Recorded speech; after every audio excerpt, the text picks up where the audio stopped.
Hi, my sweet friends, and welcome back to Crochet Every Day with Judy. I'm not feeling well today, but I didn't want to let another day go without a reading, so you get to look at my beautiful yarn. We're starting with Chapter 11, The Sheriff Spends a Night in the Greenwood. Robin Hood, Much, Will Scarlet, and Friar Tuck were standing near their cave in deep talk. "I am uneasy about Little John," said Robin. "It is some days since he went, and we have heard no word of him." "No news is good news, master," said Much. "If the sheriff's men had caught our bold comrade, there would soon have been a noise through the countryside." "I am willing to go into the town and see if aught can be heard of him," said Will Scarlet. Nay, I will go," said Friar Tuck. "I can take on the guise of a wandering palmer, and in those weeds I can come and go in safety anywhere." Then he started and raised his hand. "But look yonder," he cried. "Look yonder! Talk of the stag, and you see his horns. By my gown and beads, if yonder great fellow bearing a sack be not Little John, I am no true churchman."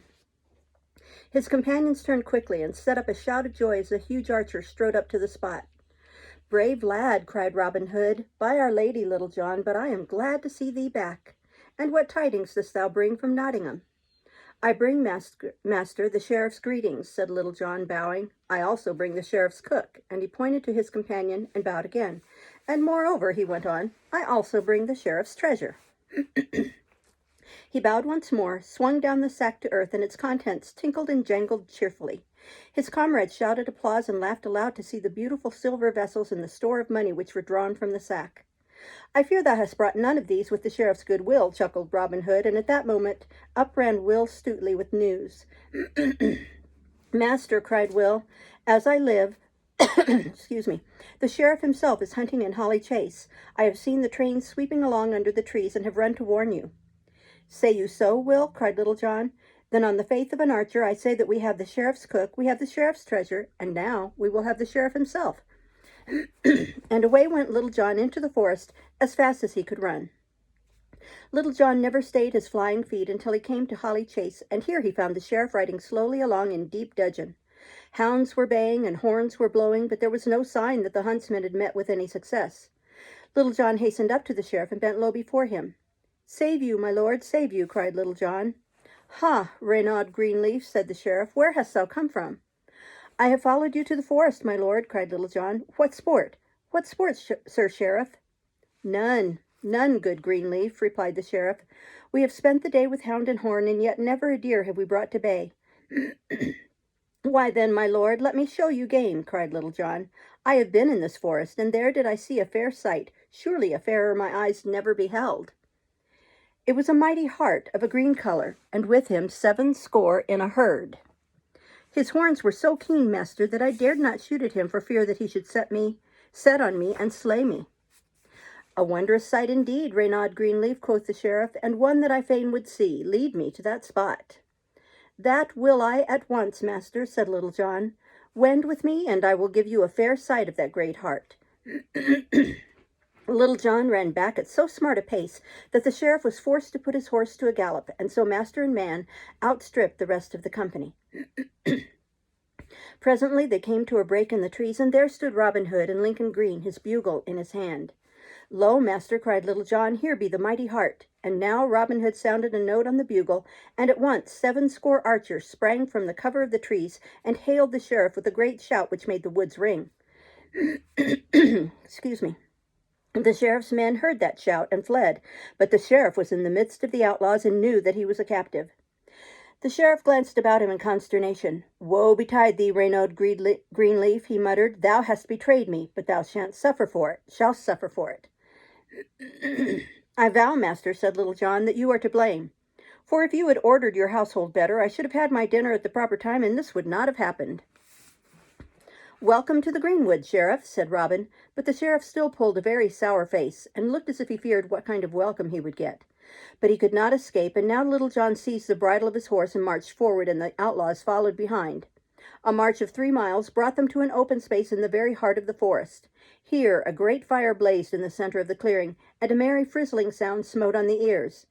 The sheriff's mouth watered, for he was very hungry, and his eyes opened wide with surprise when he saw that his own cook was busy frying the good venison collops.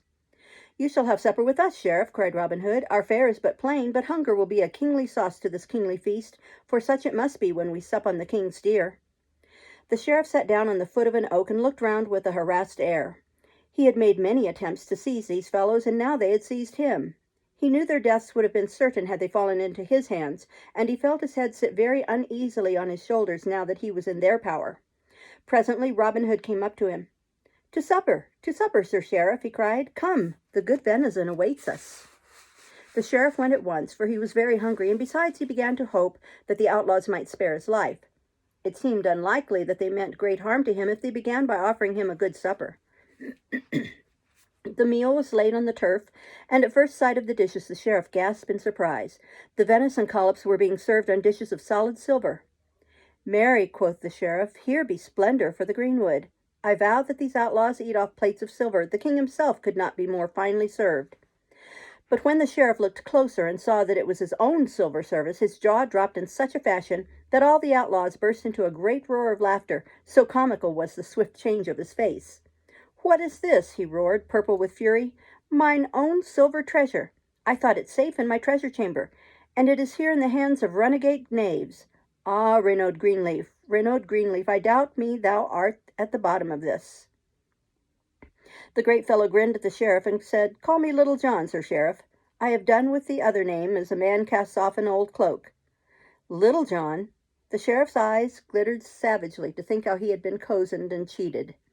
His servant, Renaud Greenleaf, had been the redoubtable Little John in disguise, and he had not known it. He flung himself down on the turf and for a time could not eat for pure sorrow and vexation. But Robin Hood pressed him so courteously, and his hunger returned to urge him still more strongly, until in the end the sheriff made a good supper. Now, as a rule, when the sheriff had made a good supper, he was in the habit of retiring to a very soft feather bed and taking a good night's sleep. But there were no feather beds in the greenwood. "You shall stay with us, Sheriff," said Robin Hood, "and this night you shall enjoy a woodland couch. That is but fair, since your oppression hath driven many a poor fellow to the forest, where he must lie on the bare ground with scarce a cloak to cover him." So Robin Hood gave orders to Little John, and Little John stripped the sheriff of his hosen and shoon, and of his fur-lined cloak, and of his thick doublet. Then a mantle of Lincoln green was given to the sheriff, and he gladly took it and wrapped himself in it. "And now good night, Sheriff," said Robin Hood. "Good night, is it?" quoth the sheriff. "But where am I to lie? Where is my bed?" "Your bed," laughed Robin Hood. "It is even the same couch as my men will occupy. Look upon them and do the same." He pointed with his hand, and the sheriff saw that the hardy outlaws were flinging themselves upon the earth to sleep, and knew that he must do the same. Wrapped in their cloaks of Lincoln green, the followers of Robin Hood stretched themselves upon the turf, took an outstanding root for a pillow, and fell at once into the deep sleep of tired men who live in the open air. The sheriff had to lie down on the same bed, but to him it was a bed of misery. He tried to sleep, but a sharp-pointed root stuck in his side, and he rolled over. Now a big stone caught him in the back, and he tried a new place. Here there was nothing to rest his head upon, and he moved to a place where a raised turf made a sort of pillow. But now he could not sleep, for he shivered with cold till he shook again. Altogether he passed a most dreadful night, with never a wink of sleep, and he was very glad to see the grey light of dawn show in the east. He now got up and walked to and fro to warm himself until Robin Hood came to his side. "Did you ever sleep on a finer bed in your life, Sir Sheriff?" cried the outlaw. "What think you of our order of life under the greenwood tree?" "This is a harder life," said the sheriff, "than that of a hermit or friar. I would not live here for all the gold in merry England." "For 12 months," replied Robin, "thou shalt dwell with me. I shall teach thee, proud sheriff, to be an outlaw." When the sheriff heard Robin say that he should be a prisoner in the greenwood for 12 months, he lost heart entirely and gave a great moan. "Robin Hood," he cried, "I tell thee that sooner than spend another night like the last, I would give up my life. Strike my head off and I will forgive thee, but keep me here to live an outlaw's life? No, no, never." Robin Hood laughed. "It is clear you would make a poor scholar in my school," he said, "but what then am I to do with you?" Upon this the sheriff begged hard for his life and freedom, and promised over and over again that in the future Robin Hood should have a strong friend in him, if only he might go this time. Robin Hood listened, then lifted his hand to check the captive's flow of entreaties. "Hark ye, Sir Sheriff," cried the outlaw, and his bright eye was fixed on the sheriff's face with a piercing glance. "Your life has never been for a moment in danger with me, but do not think it is because I have respect for you. I have none, but I have respect for your office. I will not lay violent hands on the representative of the king. Were you not set in authority by him, I would string you up on the highest oak in the greenwood. And now I must have a promise before you go. And as the old ballad says, thou shalt swear me an oath, said Robin, on my bright brand. Thou shalt never do me harm by water nor by land. And if thou find any of my men by night or by day, upon thine oath thou shalt swear to help them as they may. The sheriff was only too glad to make these promises, and we shall see how he kept them. But Robin took his word and gave him his horse and led him out of the forest and set him on his way to Nottingham. So home went the sheriff, sore and aching in every bone and brooding bitterly on the thought of his empty treasure house. Chapter 12. Robin Hood meets George a Green and then a beggar man. One day Robin Hood, Will Scarlet, and Little John were out along the high road. They had gone beyond the forest and were in the open country when they heard a merry voice singing. They stood still to listen and heard these words. There is neither knight nor squire, said the Pinder, nor baron that is so bold, nor baron that is so bold, dare make a trespass to the town of Wakefield, but his pledge goes to the pinfold. The three outlaws went a little farther along the way and then saw a stout, jolly-looking fellow seated on the ground with his back against a thorn, caroling like a blackbird. I know him, said Little John. 'Tis George a Green, the Pinder of Wakefield. A Pinder was a man who kept the pinfold or pound, and it was his duty to lock up all stray beasts. He seems a merry fellow, said Robin Hood, but he is not of the sort we seek. We will go this way, and he turned aside from the road. But they had not made a dozen steps when the Pinder ceased his song and shouted to them to halt. Turn back, said the Pinder. You have forsaken the king's highway and made a path through the corn. Here's a bold fellow, said Robin Hood quietly to his followers. We are three, and he is one, yet he commands us not to leave the highway. I believe he is as stout a blade as can be found in the north country, quoth Little John. He hath fought many a good wager with sword and buckler, to my knowledge. We will try him, said Robin. I love a bold heart, and will add him to our band if his mettle rings true. How will you try him, master? Asked Will Scarlet. By Our Lady, a sharp trial will I devise, replied Robin Hood. We will all three rush upon him as if in anger at his bold challenge, and if he stands against such odds, he is a man worth having. Now, roared the Pinder at this moment, do not stand talking there among yourselves, but get out of the corn and back to the highway. What? Shouted Robin. Dost thou think, rude varlet, that we will submit to be ordered about by thee? By Our Lady, but we will crop thy ears from thy head. And he drew his sword and made a rush at the Pinder, and Little John and Scarlet followed, waving their bright brands above their heads and shouting, Aye, aye, master! Crop the knave's ears with your hunting knife. The Pinder turned and made one tremendous leap, but it was not in flight. It was to gain a broad old thorn tree, and there he set his back against a truck and his foot against a stone. Out flashed his sword, and up swung his buckler, and he was ready for his assailants.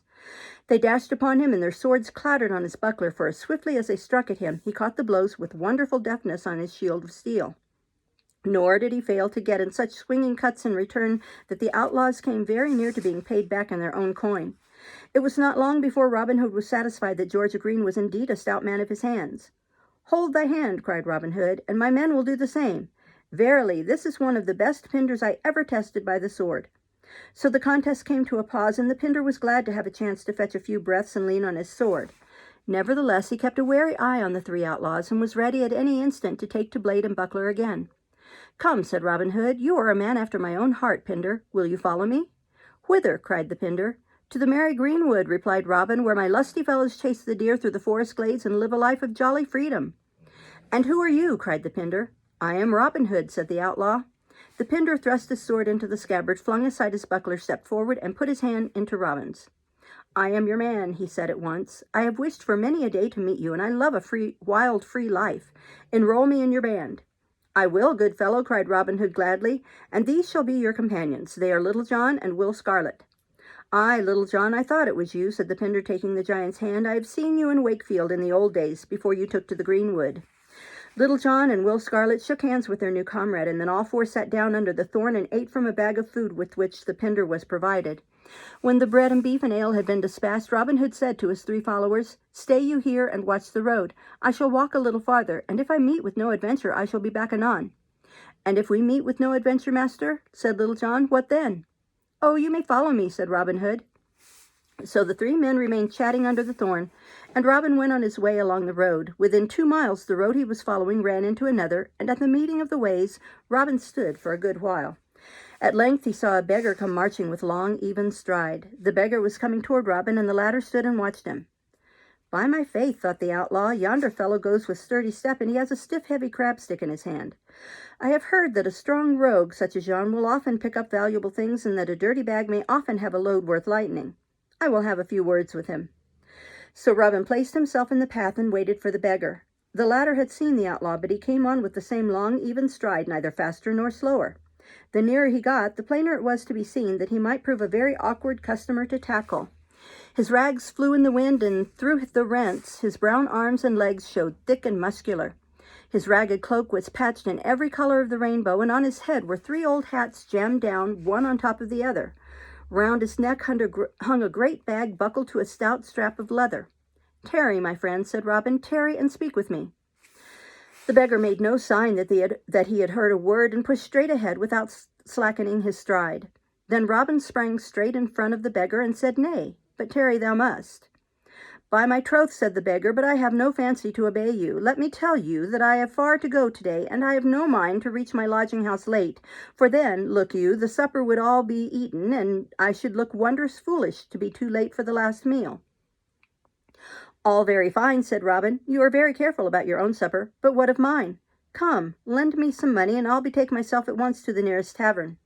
"Money!" cried the beggar. "I've no money to lend, and if I had not a penny would I lend to you. You are as young a man as I am, and just as active. Be off with you, and get money for yourself. If you wait to buy bread with aught I lend you, you'll eat nothing this 12-month, that I warrant you." Robin's temper rose, and he spoke out sharply. "Now, by my faith, thou art a saucy rogue. Down with your wallet, beggar man, and let me see what it may contain. Loose the strings, or I will tear the bag open with my own hand. If thou hast but a small farthing, I will see it ere I go." "It takes 2 to make a bargain," jeered the beggar. "How if I will not obey you?" "Why then," cried Robin, "if thou darest to make any din, I will try if the head of a broad arrow may not pierce a beggar's skin." "Far better let me be," said the beggar with a grim smile. "I care not a rap for thy bow and broad arrow. You will get nothing but ill from me, I warn you." Robin was now so angry that he swung up his bow and set a broad arrow in the string, but quick as he was, the beggar was quicker. The latter fetched so swift and heavy a stroke with his great pike-staff that bow and broad arrow and flinders flew about. Seeing that his bow and arrow were useless, Robin clapped his hand on his sword hilt. Down whistled the pike-staff again, and dropped across Robin's knuckles, so that his hand was numbed and he could not draw his blade. Then with a third tremendous blow came the great crab-stick crash on Robin's head and laid him flat on the ground. The doughty beggar leaned on his staff, and now began to laugh and jeer at poor Robin. "Stand up, man," he chuckled. "'Tis early yet to go to rest. Get up and count the money you have taken from me, and then you may go to the tavern and have a merry bout with your friends, drinking wine and ale at the beggar's expense. Get up, I say." But Robin Hood had had too shrewd a crack on the head to get up in a hurry, and after crowing over his fallen enemy a little more, the beggar marched on his way. Scarce 5 minutes later, Little John, Will Scarlet, and George Green, the jolly Pinder, came along the road. They had met no adventure, and so were seeking their master. When they saw him lying at full length in the road, they began to run as fast as they could, and soon were at his side. "What's wrong, master?" cried Little John. "What's wrong? Your bow and arrow, and eke, your head are broken. How comes this about?" "Marry, my good lads," replied Robin Hood, sitting up, "I have met with a beggar who can wield his pike-staff in such fashion that there be few to match him," and he told the story of the encounter. "Gramercy," cried Little John, "no beggar shall so evilly use my master and escape with a whole skin. You, Will Scarlet, stop by our leader while George Green and I follow up this scurvy rogue and deal with him." So it was arranged, and Will Scarlet began to bind up Robin's head, while Little John and the Pinder ran after the beggar. "Take care of his pike-staff," called Robin after them, but Little John replied, "You shall soon see that his staff will stand him in poor stead. He shall be bound and led back to you to see if you will have him slain or hanged on a tree." "I know a sure way of having him," said Little John to George Green as they hurried along. "There is a short cut through a wood near at hand, which is nearer by 3 miles than following the highway." So the 2 men went through the wood and ran up and down Dale in their eagerness to get in front of the man who had given their master such a beating. At last they came to a little wood in a glen, and through this wood the highway ran. Little John stooped down and looked in the dust of the road. "There is no new footmark of man or beast," said he, "so the beggar has not passed yet." "We have him," said George Green, "and we will make his hide pay for what he has done this day." At one point of the way the road was narrow and ran between 2 great oaks. The 2 companions hid themselves, one behind each oak, and waited for their prey. Presently the beggar came marching along, his step neither faster nor slower than his usual pace, and whistling softly as if he had naught to fear from anyone.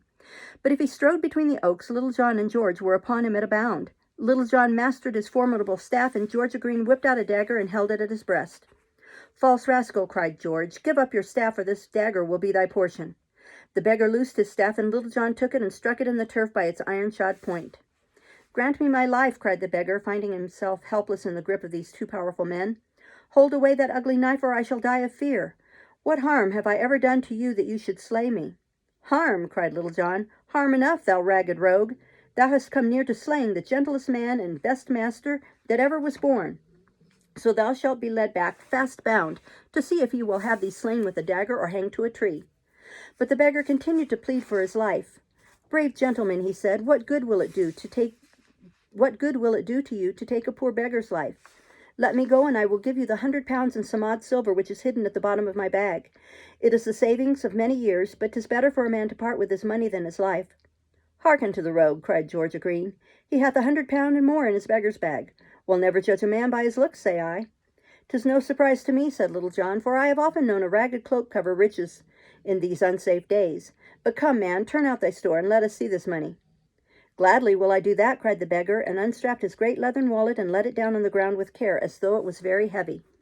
Now there was a strong wind blowing through the glen, a breeze which flapped the beggar's rags about him, and he turned his back to it as if to avoid the keen blast. Little John and George o' Green were facing their prisoner, eager to see what was in the bag, and watching his every movement as he unfastened the straps from the buckles. The beggar plunged both hands into the great wallet and raised them, but they were not filled with money, but meal, which he dashed right into the faces of the waiting outlaws. In an instant, Little John and George were blind and gasping. The fine meal filled their eyes, noses, and mouths till they could neither see nor breathe. The strong wind helped the beggar and raised a blinding whirl of meal in which all sight of the cunning fellow was lost. Handful upon handful of the meal the beggar hurled upon them, and finished by shaking his great bag in their faces. The two outlaws tried to shout in their rage, but the meal choked them, and they could only splutter and gasp. They drove their knuckles into their eyes to clear the fine particles away, but that only made matters worse, for the more they rubbed, the blinder they became. Then the beggar made one jump and seized his great pike staff, which stood where Little John had placed it. "How now, my masters?" he shouted. "It seems I have done you wrong in mealing your clothes. The least I can do is to dust your jackets for you." And with that he began to lay on them fast and heavy with his big stick. Whack, thump, bang! Down came the great stick across the shoulders of the outlaws, and the meal rose again in clouds under the swinging blows. Little John and George groped hither and thither, trying to seize the beggar, but he dodged them easily and hit them again and again, where and how he liked, his staff falling on their heads and backs as a flail falls on a sheaf. At last there was nothing for it but flight, and the outlaws hurried away down the glen, blinded and smarting. "Why this hurry?" cried the beggar, following them up as they stumbled over the roots and fallen branches. "Tarry a little. You are not paid in full yet. Do not fear that I shall prove a niggard." But the outlaws had had enough of the coin with which the beggar paid his debts, and fled faster still. "Well, if you must go," cried the cunning rogue, "here's one for luck," and he gave each of the outlaws a last tremendous buffet, and turned back and went his way merrily.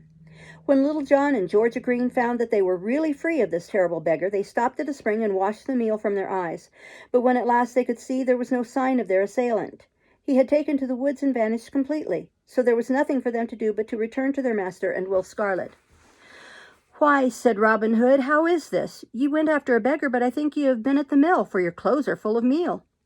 Little John grinned, for though he had come off with the worst end of the stick, he could see the fun of the thing. "We seized the beggar, sure enough, master," said he, "and he offered to ransom himself from his great bag." And he went on to tell the story of the meal and the big pike staff. Robin Hood and Will Scarlet could not help laughing at this droll story, and Will Scarlet laughed loudest of all, for he had never felt the beggar's stick. "Well, the beggar is the best man this time," said Robin, who could respect a bold foeman. "We must go back to the forest with naught but bruises to show for our gains this day, and by Our Lady, I think he hath banged you two worse than he banged me." "I shall be sore for a week," grumbled Little John. "And I am black and blue all over," said George o' Green. "I think we had better say naught about this matter," said Robin Hood, "or we shall be shamed for evermore thus to be overcome by a sly beggar." Little John and George were quite willing to say nothing, but it is very likely that Will Scarlet thought the joke too good not to be told, for the tale got abroad, and a ballad was made about it and sung for many a day of Robin Hood and his men and the beggar with a meal pack. We'll stop there for today and start tomorrow with chapter 13. Thank you. Bye-bye.